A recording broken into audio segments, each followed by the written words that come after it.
Shit, which one of us is going first? Well, I was about to start until you opened your damn mouth.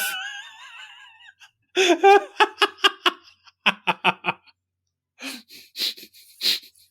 can't work under these conditions.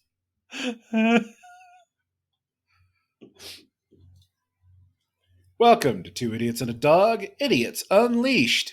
Yeah, we should really keep that. What the fuck, Tumblr? What this time? Nope. Can't tell you. Not on air. You're going to inflict psychic damage on me later, aren't you? Oh, definitely. What the fuck is wrong with this hell site? What were we doing again? I don't know, but I'm Grim. I don't remember who I am anymore. And there's a dog around here somewhere. It's a cute dog. Just a quick warning, this is an uncensored podcast, so you may hear adult language or other content not suited for children, the workplace, church, or, frankly, human consumption. So, this week our topic is... shit. For the, second time ever, our topic poll on Discord ended up being a tie between two options. Interestingly, both the options that were submitted by Nix over on our Discord server. If you have an idea for a topic for us, you can let us know on our Discord or social media, but you can only vote in the topic poll on Discord. Help us keep it from being a tie again. Now, stand back. Because the idiots, were we ever on a leash? Once, in the very distant past. Alright, so, like I say, we ended up with a tie. Conveniently, I have a very convenient tiebreaker tool here. Hey Grim. Yeah? High or low? High? Did you just roll a die? I have no idea what you're talking about. No idea at all. You just rolled a die. Lies. Slander. Alright, so the die roll was low. It was in fact 7 on a D30. So... You and your weird fucking dice. Hey, at least it wasn't the D120. That'll just break something. You know what? Just for that. Save the pieces. That one's also low. That's a 25 on a D120. So, doubly, apparently we're doing worst media adaptations. Well, if you want to go make a sandwich or something, I'm pretty sure I can just rant for the next 4 to 5 minutes about Uwe Boll and we'll call it good. So, on our Discord, I actually have this as the Uwe Boll special. And we're only partially kidding. Yeah, I'm gonna get it out of the way ahead of time right now. Every adaptation that man has done except one has been an absolute dumpster fire. Alright, I want to do a quick thing here on how exactly we want to define specifically adaptation. And what I mean by that is, are we going to take anything that is taken from a media property or something that is attempting to retell the story of that media property? Because if we go for attempting to retell, then honestly, the Doom movie wouldn't really qualify as an adaptation because, well, it had nothing to do with the games. Well, we absolutely need to fucking rant about that shit, so I guess we're going with the other option. Okay, so anything based on a media property. So, that out of the way, let's get the other thing out of the way. Yeah, I wasn't joking. There are 2 movies that Uwe Boll has made. They're watchable. And only one of them was a faithful adaptation. Let's see. The faithful adaptation was Postal, correct? Correct. It was stupid, violent, and ridiculous. Exactly what it should have been. The other one that's watchable is In the Name of the King. which is based on Dungeon Siege, but there is nothing Dungeon Siege in that movie. It's an excuse to watch Jason Statham run around and stab things, which admittedly there are worse premises for a movie. So I actually hold the distinction of never having sat down and watched a Uwe Boll movie. I have never seen any of them. So there is a franchise of mine, not mine as in I own it, but mine as in it's one of my favorites, that is near and dear to my heart. I was first introduced to it when I was a lonely, horny teenager, and it is still with me now that I'm a lonely, horny adult. And that is the Blood Rain franchise. Are we sure you're an adult? Chronologically. Fair. That movie was so bad that even Kristana Loken's tits couldn't save it. That's pretty bad. They had Ben Kingsley. Ben Kingsley and Kristana Loken's tits couldn't save that movie. Could Ben Kingsley's tits save that movie? I don't know. I haven't seen his tits. How many more times can we say tit? Yeah, and it was a pointless gratuitous sex scene for the sake of having a pointless gratuitous sex scene. I mean, that happens quite often.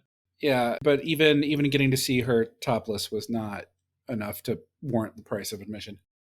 That, by the way, is not a slight on her. She is a very attractive lady. The movie was just that bad. And there are so many other terrible adaptations we can talk about. Well, I'm going to keep ranting about that one for just a little bit longer. Okay. Because I want to explain to you exactly how bad this was. And I don't even need to get into too much detail to do it. Blood Rain. You are a half vampire who runs around murdering Nazis and the supernatural. For some reason, the movie was set in medieval Europe. How do you fuck up a half vampire killing Nazis? I don't know. The only thing I think of is he didn't go with Nazis because you can't depict their shit in Germany. But even then, you could have come up with something. And I believe that in movies you're allowed to. There's rules for it. I know there's rules for it, but come on. You could have done something. Just yeah, that's how bad that movie was. So there's another one that's really bad, and this one was so horrifically bad, so abysmal. And this is twofold. So first of all, you know my tolerance for bad media. You know some of the things that I have willingly sat through, and some of the things that I have enjoyed. See, I've just determined that you're broken. This particular film, although I think it was actually a 2 or 3 part mini-series on Sci-Fi Channel, which, yes, this was Sci-Fi Channel, so it's bad already, but it was so bad that I did not last 15 minutes. It was also so bad that the author of the original source material begged people not to watch it on her social media. Oh, shit. This one. I am talking about the Sci-Fi Channel adaptation of the Earthsea trilogy. You didn't miss anything. Anybody in the audience who's just sitting there going, huh, what? No, don't. Okay, so the first strike on this is A Wizard of Earthsea actually starts out with the main character being a kid, like early teens or preteen. And he shows some magical aptitude, gets taken in as apprentice to a wizard, blah, blah, blah. Well, they cut that out and they start him out as an adult. Whatever, I guess they didn't want to cast a kid for 10 minutes of the movie. Annoying, but whatever.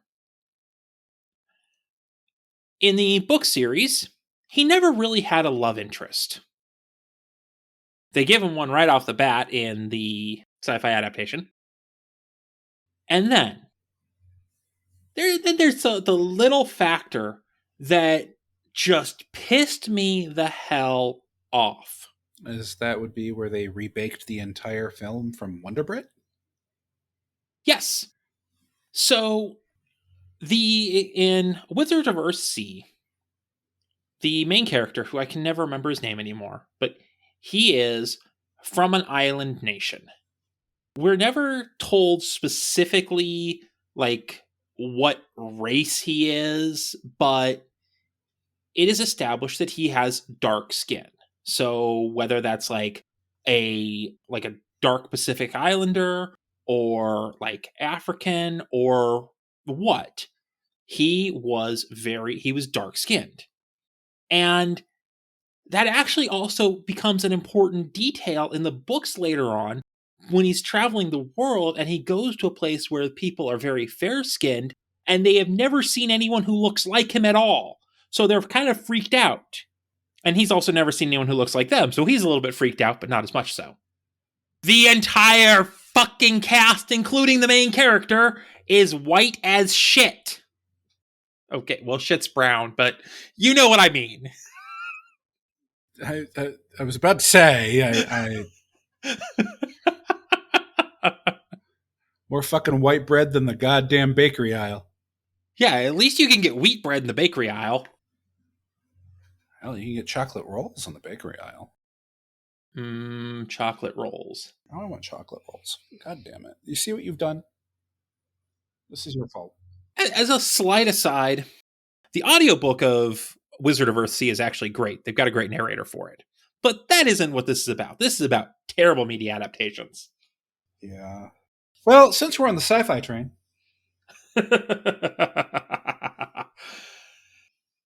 So while I enjoyed it, as an adaptation, it is the worst. Oh, which one? Dresden Files. So, first of all, let me just say, Paul Blackthorne, in my personal opinion, can be Harry Dresden any day of the damn week he wants. He nailed that role. He was a good casting. That was about it.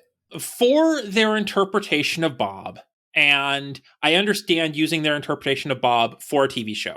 Yeah, their version of Bob was pretty cool. Yeah, so like I say, wasn't true to the books. It wasn't true to the books, but it makes sense to do it for that way for a TV show. Yeah. And the actor they had doing it was pretty good, but they completely messed up with Karen. Like, no shade on the actress. She acted the part well, but she was not Murphy. Honestly, wasn't the actress they got to play Murphy more accurate to being Susan? Pretty much, yeah. She had dark hair. She was not tall, but taller than Murphy should be. That said, the guy they got from Morgan was, perfect. Loved him. And unfortunately, the other problem with that is they were trying to adapt a book series in a Monster of the Week type setting while trying to adapt the stories from the novels, which you just can't do. Oh, you absolutely could. Well, I mean a Monster of the Week setting, specifically taking the stories from the book and retelling those stories in the book in a Monster of the Week episode. So one book is one episode. You can't pull that off. I think it could have been done, but it definitely wasn't done the way they did it. Like I said, I'm not going to say the show itself was bad taken out of context. For what it was an okay show. Yeah, it was a fun, supernatural Monster of the Week show. They really messed a lot of it up. Like, at one point, they have Murphy's dad show up. Murph's dad has been dead for a long time. Yeah. I guess the guy they got for Butters was okay, but has such a minor role in the show that it's not even worth bringing him up, honestly. Well, and that's why I say you can't do a single book per episode in that style, because then you're going to have to be cutting out characters right and left. You have to be cutting out your face right and left. And really, if they wanted to do Dresden Files, they'd be better off going like, Netflix show style, a book a season, or maybe for especially the earlier books, 2 books to a season. Anyway, what we got wasn't Dresden Files. It was entertaining, and it was what got me into the books. So props there. But it wasn't Dresden Files. All right, so I'm going to bring up one that you don't like at all, Oh, this should be fun. but the movie version of it was just horrible. Aragon.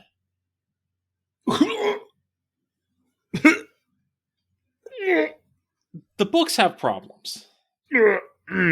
They're Star Wars with dragons. They really are. Sorry, sudden wave of nausea. Can't imagine why. Yeah, like I said, there's issues with the books, but the books were entertaining enough. There's issues with the author. That too. Especially the whole, oh, well, I'm completely self-made, blah, blah, blah, when he only got famous because his parents self-published his book for him. Also, let's not forget his endorsement of AI art for book covers. I hadn't heard about that. Yeah.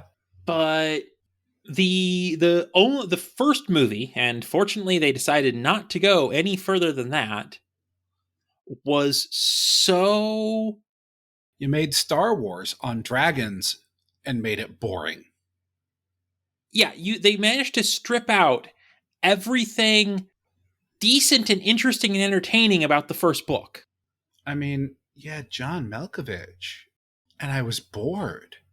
Do you have any idea how much work that takes? Yeah, it was a terrible movie. It wasn't a good adaptation of the book, and it wasn't a good movie on its own. Ugh. Okay, I need a palate cleanser after that. Ugh. Gross. Yeah, it's like I can taste it in my mouth. So I'm going to go with a good movie that is still a bad adaptation. It's one that we've made mention before here on the podcast. It is also, interestingly enough, a bad adaptation that got me into the work it was based off of. And that is Constantine. Constantine was a good movie. It was not a great movie, but it was a good movie. It was fun. It was entertaining. It told an interesting story. It gave us a weird, cool world of supernatural heaven and hell side by side with humans. It was great.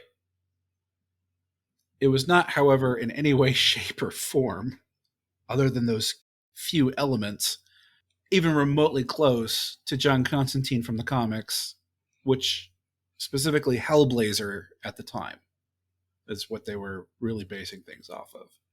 I had a lot of fun with that movie, and I'm curious to see, apparently they are working on a sequel, and I don't have anything against that iteration of that world. The main problem here is that they called the movie Constantine when it really has nothing to do with the source material. It's kind of a running theme here. Nothing to do with the source material. Or, plenty to do with the source material and just does it poorly. Like, I'm gonna kick old school here a little bit. I haven't seen the movie in a long time, so my memory of it is vague at best. Relic. See, that one I missed. So, Relic is a book from Douglas Preston and Lincoln Child that is a creature feature suspense. It's also the first in the series surrounding Special Agent Pendergast dealing with all sorts of supernatural fuckery. It was a really cool light horror suspense, and just had some brutal scenes and some really cool aspects to it. So the first thing in the movie, if I recall right, they completely left out Agent Pendergast.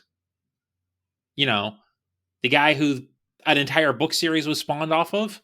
And they left out so many details and just changed things willy-nilly that it's like, it was just, okay, some of the same themes and monster running around the Natural History Museum. It was a terrible adaptation of the book.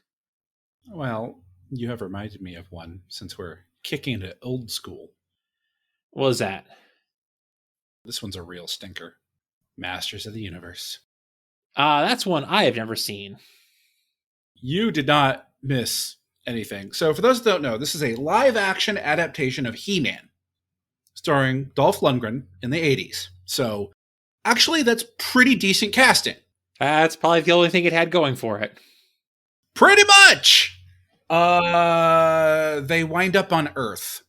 So what you're saying is they blew their entire budget on Dolph Lundgren, and they had to like just pay the worst fan fiction author they could find $10 to write them a script. I don't. It was awful. It was awful. Dolph Lundgren was great. The guy that got for Skeletor was great. Everything else was just hot, steaming garbage. Just not a good movie. Yeah. Anytime you take a property like He-Man and have to like plot MacGuffin them onto Earth to get Earth people involved, you have already failed spectacularly. Please stop. Ugh. Okay, I have a question for you. Yes. Do sequels count as adaptations? Hand waggle? Depends on the sequel, I guess. I mean, I was just going to start ranting about Terminator Genesis. That doesn't really count. But it was terrible. Oh, it was. So instead, I'm going to go with one that I have never read the source material. And I still know it was a terrible adaptation. And it was so terrible that it didn't even work very well standalone. Can you guess? Dope. Dark Tower. Yeah, I completely missed that train. I mean, you have Idris Elba and wasn't he opposite Matthew McConaughey? I have no fucking idea. I just told you I missed that train. Well, I didn't know if you had like seen anything about it, but No, I haven't even read the book. When I say I completely missed that train, I mean I completely missed that train. I didn't even show up at the station. okay. So you have Idris Elba playing a magical gunslinger. And they still managed to fuck that up. The movie was so boring. How do you make Idris Elba as a magical gunslinger boring? You know what? Don't answer that. I don't want to find out. The final showdown of the movie was really cool. The rest of it was, I think the problem with that they had with Dark Tower is they were trying to shove too much of the book into a short amount of time without giving explanations for people who hadn't read the books. So the fans of the books were like, this is so watered down. There's nothing there. It's like they just hit a checklist of this. And the people who haven't read the books are sitting there like, this makes no sense. There is no explanation for why this is. That is impressive levels of just shitting the bed. Well, let's see. What else you got for us? Well, I mean, there's the fact that they have yet to make a good Punisher movie. The Netflix series was pretty good, and I'm glad they're bringing him back for the rebooted stuff over at Disney. Because he was a really good Frank Castle. I mean, honestly, we could have an entire episode just ripping apart pre-MCU era superhero movies, especially Marvel. So, the original Punisher movie, we have, oh, hey, look who it is. It's Dolph Lundgren. He does so many bad movies. He does. It was your standard run-of-the-mill cheesy 80s action flick. It with the Punisher brand slapped all over it. It had a couple of cool things going for it, but it just failed to deliver. The Thomas Jane, I think that was his name. Sounds right. One was an enjoyable, kind of funny romp, which is part of the reason it didn't work as a Punisher movie. I mean, to this day, him torturing a dude with a popsicle is one of the funniest fucking things I've ever seen, but it's not The Punisher. Oh, I stand corrected. Ray Stevenson's. I think that one was called like Punisher Warzone or something like that. That one was actually pretty good for a Punisher adaptation. Didn't get things completely right, screwed a few things up, but I mean, that's just movies anymore. But we still haven't gotten like a really good, faithful adaptation in a movie. We've gotten the Netflix series, which was really good, but movie wise, The Punisher hasn't really had anything that's like 100% correct.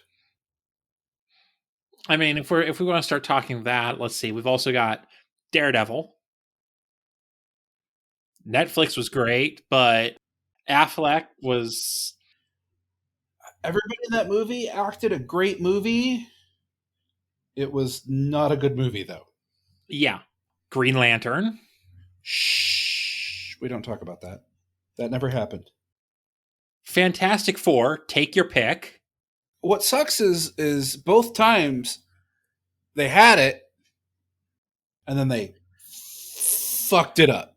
Like both productions, whether we're talking the first two movies or the rebooted after, they had the cast, they had a relatively solid script, except they made like a few change decisions at key junctures that just screwed it all up. Failure to stick the landing.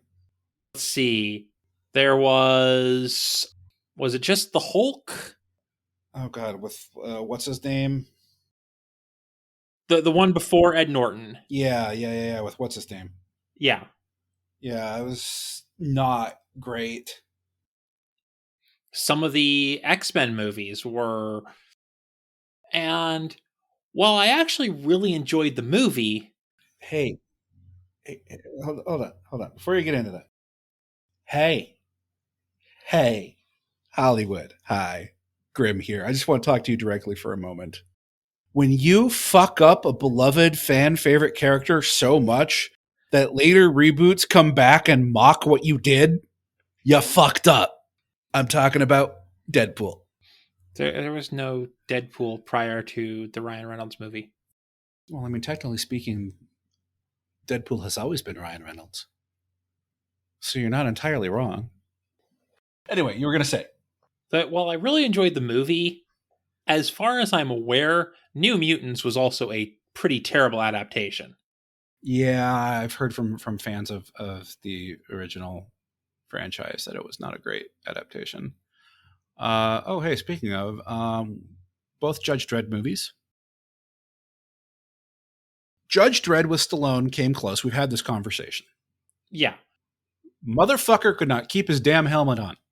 I think I want to put a pin in this one. It deserves a mention, but really, I think if we really want to get into Judge Dredd, we need to do an episode on Judge Dredd. Well, we'll do that, but I'm going to fucking finish. Then you've got Dredd, which is a superior movie, but loses some of the satirical elements in it. Yeah, Dredd missed the point so much because it was played as a serious action movie, and Judge Dredd is a satire of the American police state. Are you sure it's satire anymore? I mean, have you looked outside? And that's about as political as we're going to get. No, it's not. The judges actually follow the rules. Ooh, okay. That's as political as we're going to get. something. The judges actually police their own. Hey. Okay, moving on. I don't disagree with you, though. I think a feature episode, deep dive on the Dredd adaptations is definitely warranted. But definitely deserve the quick mention here. Oh, yeah. And especially because neither of them were terrible adaptations. They both just missed the mark. Yeah. If you took the two and squished them together right, you'd have a really good Judge Dredd movie. You squish them together wrong, and it's going to be an absolute shit show. I'm just picturing Carl Urban and Sylvester Stallone fused together in this flesh warped thing. Hey, that at which point when at that point when Dredd takes his helmet off because it's Stallone, so of course he's going to. It actually fits because Judge Dredd was so hideous without his helmet that people threw up when they saw it. No, I'm not kidding. I didn't say you were. Get anything else? I mean, There's one we've mentioned already, but I'm kind of saving that for the finale because there is so much to explore there. all right. I want you, my dear listeners, to come with me on a trip back to the late 90s, early 2000s. Run now, save yourself. Back when Marvel Comics was being the super edgy, but they were also trying to find a way to appeal to the teenage crowd again. And they released a comic book series that was basically the New Mutants, but not the New Mutants because they were actually part of Xavier's school. If you don't know what I'm talking about, I'm of course talking about Generation X, which actually had some really cool stuff going on. It was a good series until they completely and utterly shit the bed with it. But what you may not know is that during this time, there was also a made-for-TV movie adaptation of Generation X. No, there wasn't. Honestly, no, there wasn't, because aside from a few character names and not even really very many, a few character names and less character powers, this had nothing to do with the comic books. It was abysmally bad. I mean, it was entertaining, but dear God, it was a shit show. Never happened. La la la la la. I'm in my happy bubble. Nothing you say can hurt me here. Aragon.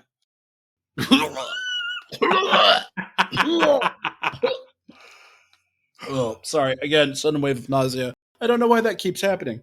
All right. I think it's time. Now there's one more. All right. I'll let you have one more. One more. Do you remember when they didn't understand video games as a media?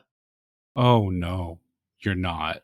You are not. We're trying to make video game movies. No.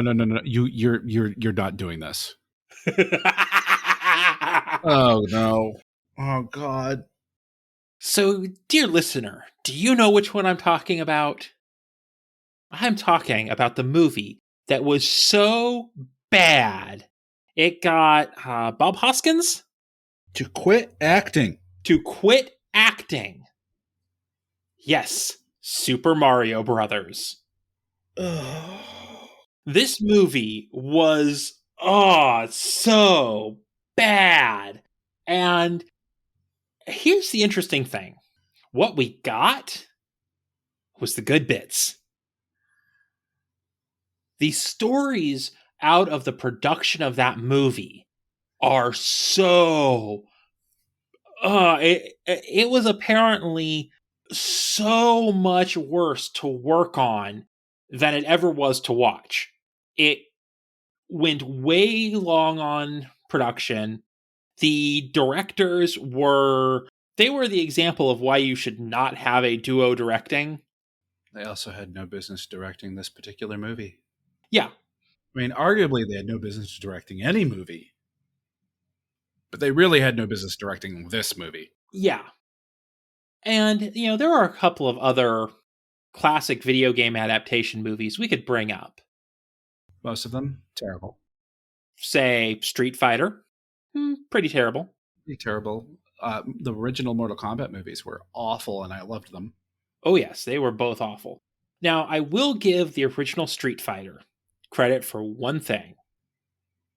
For me, it was Tuesday. He was perfect. Like, it's not really the Bison from the games, but what we got was beautiful.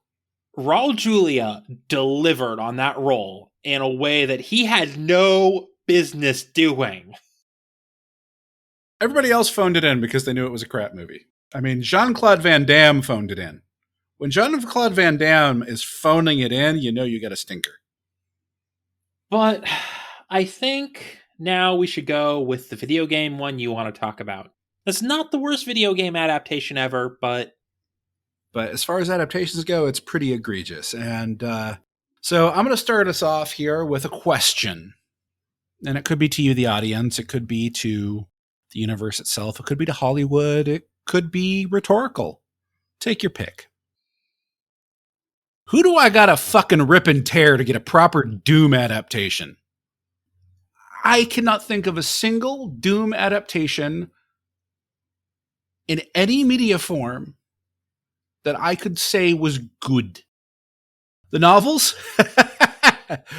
Oh, there is some crazy stuff in the novels. The writer was a very specific flavor of religious nut job, and those novels went off the rails very quick.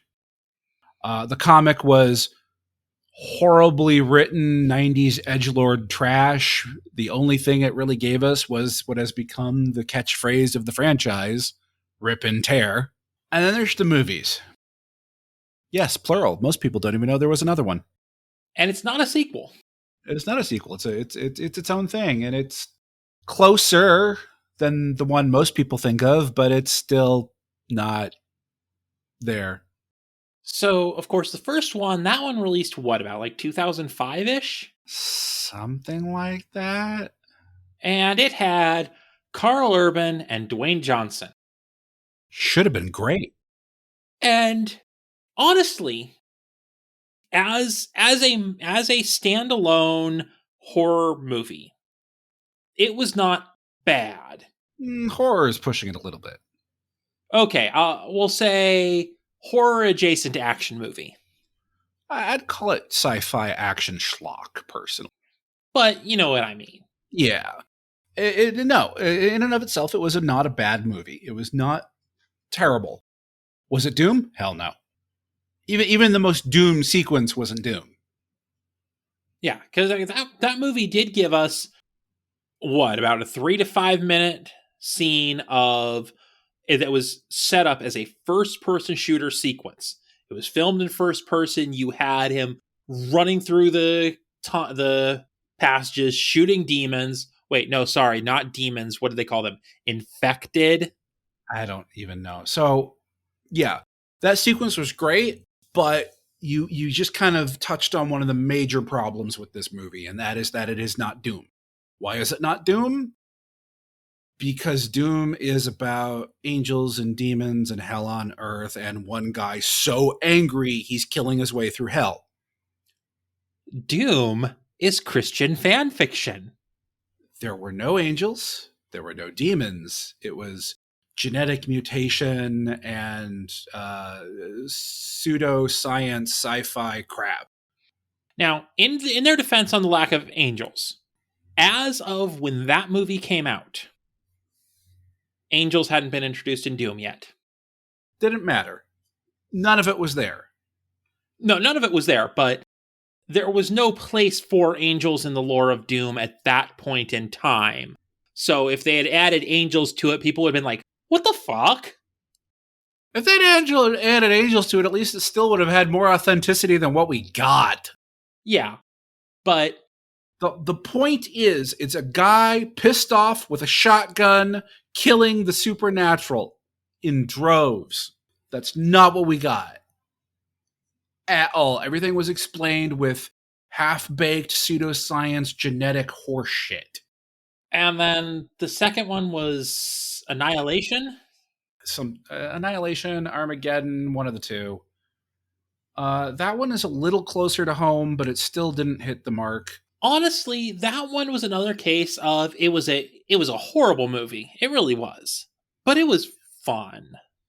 Yeah, but it was closer, but it still wasn't quite Doom. Although I swear they spent their entire budget on that last sequence in hell. Yeah. Those designs were so cool, and they were so wasted on that movie. seriously, like these designs, these demon designs were definitely nothing from the games. Don't get me wrong. This had nothing to do with Doom. But the demon designs were fucking amazing, especially the head demon. Oh, he was so fucking cool looking. They didn't go for the like human with horns and wings motif. They went kind of abstract with it, and it was awesome. The entire rest of the movie was shit, though. Shoehorning in shit about needing faith to get by. No. You know what you need to get by in Doom? A shotgun. And a chainsaw. There's a YouTube channel, JT Music, on YouTube. Go check them out. They have some really great fan music for video games and other media. They have multiple Doom songs because it's such a great franchise. But one of them, something to the effect of, ammo is currency, and I've acquired a great wealth. You're going to hear about it because I hate stealth. That's Doom. So, as long as Grim remembers to link me to that one, I will put a link in the show notes. I am sending you that right now, actually. These movies completely missed the mark there. There were some interesting nods in the Urban Johnson movie to first-person shooters and gamer culture in general. Like, everybody on the team had a cute little nickname handle, the first-person sequence, so on and so forth. The BFG. But it wasn't Doom. Was not Doom. You know, there is actually one other terrible adaptation we have to mention. And I am going to say 4 words. Fuck you, M. Night Shyamalan. Okay, yep, that's enough of that. We don't need to go into detail on that one. I think we all know which one it is, and I think we all know that it sucked. Oh, actually, was that actually 5 words? It was 4 words and a letter. Either way, it was awful, and he should feel bad. But he doesn't. But he should. I have still never seen it. I never will. You tell me you're going to kill an orphanage full of kittens. Unless I watch that movie, well, that sucks for the kittens. No, it's not happening. You couldn't get me to do it with a gun to my head.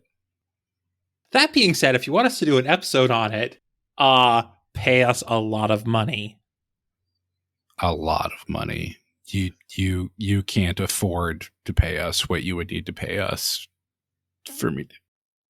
I think I might have an easier time convincing Zolgar to do The Room. And that's saying something. No, I think I would actually watch Shyamalan's Avatar before I watched The Room. But I wouldn't. Mostly because at this point, it's just a point of obnoxious stubbornness of my refusal to watch The Room. Whereas I consider the Shyamalama Ding Dong Avatar to be a blight upon the world and a heresy of the highest order. Oh, it is absolutely an abomination before man and God. It should be purged with holy fire. I won't disagree there. Whereas The Room is just bad. Anyway, that's it for this week. If you like what we do, please give us a like, follow, rating, and all of that nonsense on your favorite podcatcher. You can also support us on Patreon for special bonus content and episodes a week early, or tip us on Ko-fi. You can find those and our social media platforms and Discord server in the show notes. Also, be sure to give our friends some love. Who are we doing this week? I have no idea. We'll figure that out later. Okay, that works. It's time to feel the rage. Join us on Film Rage, where we talk movies, current releases, coming attractions, streaming, and classic films as well. Directors and actors beware, as you cannot hide from the rage. My name is Bryce, and I'm part of the Film Rage crew, which also includes Jim. Hey. And Murray. Yo. Why is it you always talk all the time? I can't understand why your voice is so... This is the Merman, the voice of reason. These two can't agree on anything most of the time. Some movies are Mondo, some are just... Every week, something is going to make us rage. Join us every Wednesday and feel the rage. Last, but certainly not least, we want to give a quick shout out to all of our supporters on Patreon and Ko-fi, especially these idiots. Random Warrior, Rain, and the perpetually banned Athen Mortis. You know what you did.